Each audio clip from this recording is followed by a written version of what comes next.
by some parts of the crowd at half time and then roared off at full time. How can you summarise that game and the feelings and the result? Do you want me to answer the booing part or the... Or whatever. It's disappointing.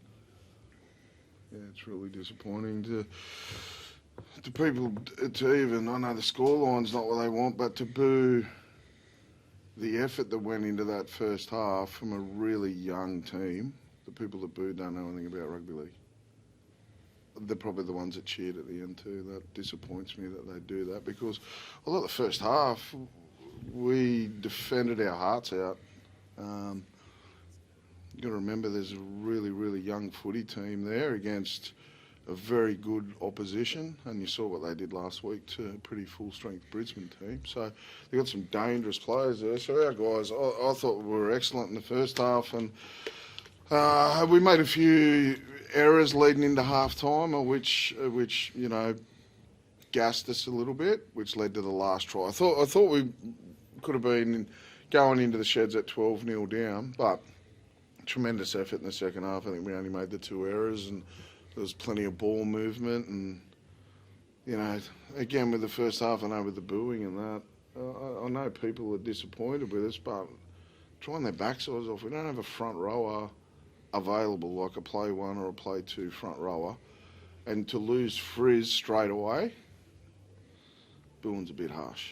Given that, then you're so low on troops and you're down 16-0. Where does that rate in terms of? It's up there with one of the best wins I've been involved in here.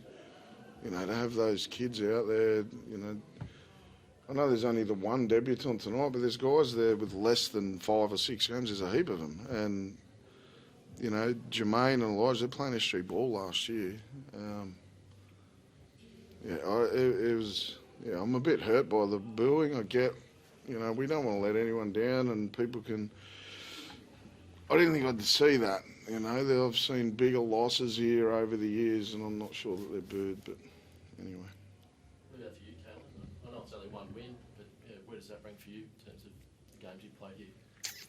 I think if you take everything into consideration, yeah, like young squad, debutant, fair bit of fight in that second half, and just fair bit of belief and trust in our processes. We tweaked a couple of things after half time that obviously worked, but yeah, I mean, for a younger squad and the boys that were playing, it's been a tough season. They probably haven't felt this feeling too much, so it's nice for them, you know. How proud are you of those young guys, I mean, as captain? Yeah, definitely. I see the work they put in. Like I said, there's been some tough lessons this year, but you know, it's good for them to feel this feeling.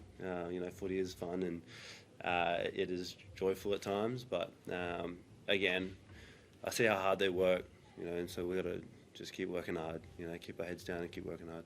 When did you feel that the tide had turned in that second half? Was there a moment or one of the tries in particular that the momentum had swung and you actually believed you guys could get back and win it?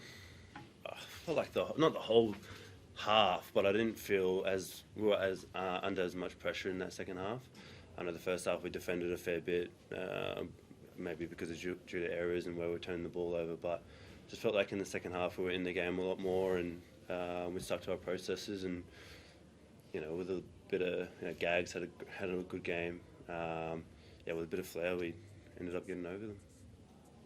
James Schiller must be a pretty mentally tough sort of bloke to sort of come back from those errors that he made and come up with those big plays in the second half. Yeah, I was a little bit worried there. He was looking at the ground a little bit, and half time we sort of prepped him up. We made a change. We switched sides and got some early ball out there to Gags, which, you know, brought Schill into the game. He came up with a great try there in the corner. So, but he's been giving us some moments in games there where it just looks like nothing's happening and he just busts out of a tackle. But yeah, he should be really proud of himself too. Like, footy's not always going to be perfect, and you're going to have days like, you know, you come up with a couple of errors, but it's how we respond, and that's all we've spoken about, is how we respond after last week, how we handle this adversity. This is probably the hardest time that I've been involved in the club in terms of injuries and suspensions. Like, it's hard. But how we react, how we respond, how we, a bit like Jimmy there, how he reacts and responds, that'll see us through. So it's a good lesson for him and us. Good to see, obviously, Frizz on the bench watching the rest of the game after that pretty serious head knock. How's he kind of, I'm assuming you've only had a brief conversation with him, but how's he shaped? Yeah, I checked him at half time and he was good. He was a little bit distraught thinking that he'd let us down with the interchanges. He knew that it was going to put a lot of stress on the minutes and that, but he can't help the HIA. So he's in good spirits in there now. He's up and about and he's happy for the boys to get the win. And some of the other players, obviously, once he exited the field, obviously Phoenix getting more involved in sort of defence, and Jack Colgar had a massive night kind of going toe-to-toe with Oluwatu, which the size of difference of them is amazing enough. What can you say about their efforts? But the tackle that Cog's come up with is sensational. It's a big moment in the game.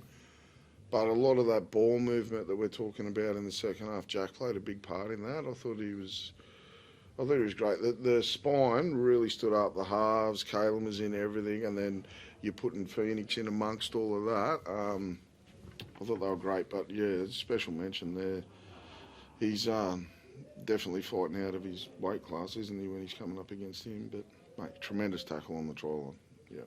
Can you talk us through the play with Fletcher at the end that created the winning try? But was that something you threw up out of the blue, or was it something you planned and work on at training? I did actually. Yeah, I didn't mean to do that. I sort of shanked it. But he's a pretty athletic kid. I know he's only had a couple of games in the NRL, but he's pretty handy in the air. And he just competes on everything. I think, like a lot of the young boys, they've got talent and they just compete. So we'll take it. We'll go a little bit lucky. Just on that, Adam, you've switched him. He's the other part of that half-time switch you've made. He's gone to left centre and come up with the try and essentially try assist as well. So bad effort by Fletcher at 19. Exactly.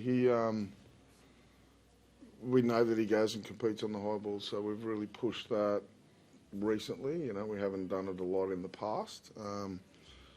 But he's a competitor. I think someone wrote, I don't know who it was during the week, you have a good game and he comes up with about 4 or 5 errors, but it's always going after the game. That's what we love about him. And I don't mind, young blokes are going to make blues from time to time, but if it's having a go, then, which is all he is. So if anyone's going to pluck, well, his words, not mine, a shanked kick and make something of it, it was going to be Fletcher Hunt. Or his sidekick, Fletcher Sharp. He's pretty good at that stuff too. Thanks, folks.